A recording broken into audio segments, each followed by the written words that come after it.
रामकृष्ण हरी. मी प्रिया. माझ्या चॅनलवर तुमचं खूप खूप स्वागत आहे. आज मी तुम्हाला बदाम शेक जे मिल्क शेक आहे बदामपासून करतात तर ते दाखवणार आहे.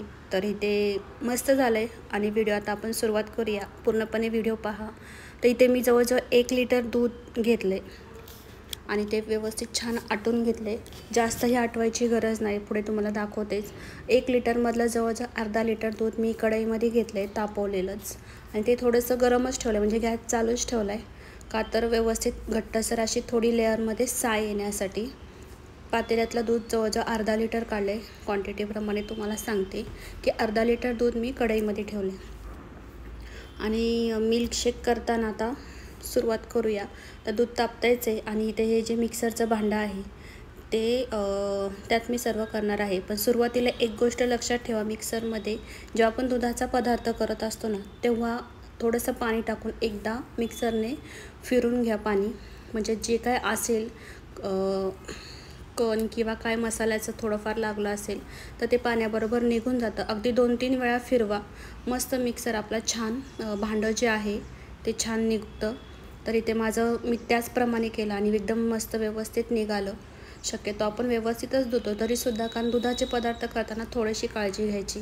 तर इथे मी रात्री 10 ते 12 जवळजवळ बदाम भिजत टाकले होते आणि त्याची सालवरची काढून असे सोलून ठेवले आणि आता ते मिक्सरमध्ये टाकणार आहे, कारण की ते आपल्याला मिक्सरमध्ये वाटून घ्यायचे. आणि त्याच्यामध्ये दूध टाकले. तर थोडं दूध गरमच असल्यामुळे मला तेच टाकावं लागलं, पण थोडा वेळ मी थांबले आणि त्याच्यानंतर मग ह्याच्यामध्ये 2 चमचे जी कस्टर्ड पावडर आहे ती मी इथे 2 चमचे टाकलेली आहे. तुमच्याकडे जर कस्टर्ड पावडर नसेल तर तुम्ही कॉर्नफ्लॉवर जे असतं, जे आपण प्रत्येक घट्टपणासाठी किंवा मंचुरियनसाठी जे वापरतो ते तुम्ही जरी टाकलं तरी चालेल.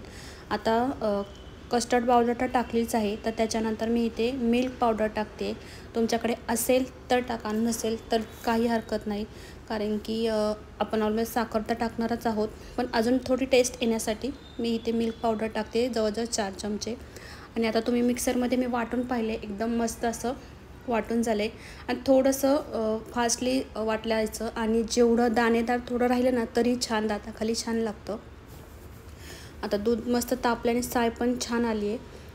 तर त्याच्यामध्ये आता आपण जे मिल्क केलं आहे मिक्सरमध्ये, जो कस्टर्ड पावडर सर्व बारीक केले ते आता आपण त्याच्यामध्ये छान टाकणार आहोत.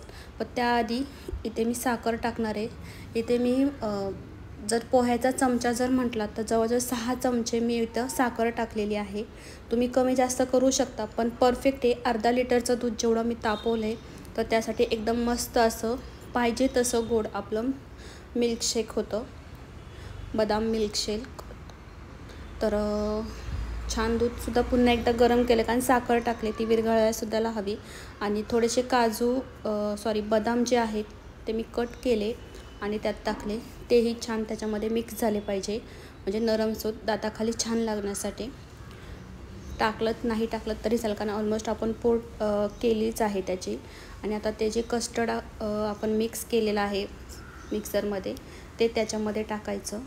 आणि कस्टर्ड पावडरनीसुद्धा घट्टपणा खूप छान येतो. तुम्ही आता पुढे पाहालच, इतकं भारी मिल्कशेक झाले, बाहेर आणायची गरजच नाही किंवा प्यायला जायचीसुद्धा गरज नाही आहे, जर आपल्या घरी ह्या वस्तू अवेलेबल असतील तर. आता मी थोडं 5-10 मिनटंच मस्तपैकी ते उकळून घेणार आहे. आणि आता तुम्ही इथे पाहू शकता कसं मस्त असं घट्टसर झालं आहे. तुम्ही ह्याच्यामध्ये थोडंसं पाणी ॲड केलं तरी चालेल किंवा दूध तुम्हाला पाहिजे असेल तरी चालेल, जसं पाहिजे त्या पद्धतीने ठेवायचं. मी थोडं मीडियममध्येच ठेवलं आहे, जास्त पातळसुद्धा नाही आणि जास्त घट्टसुद्धा नाही.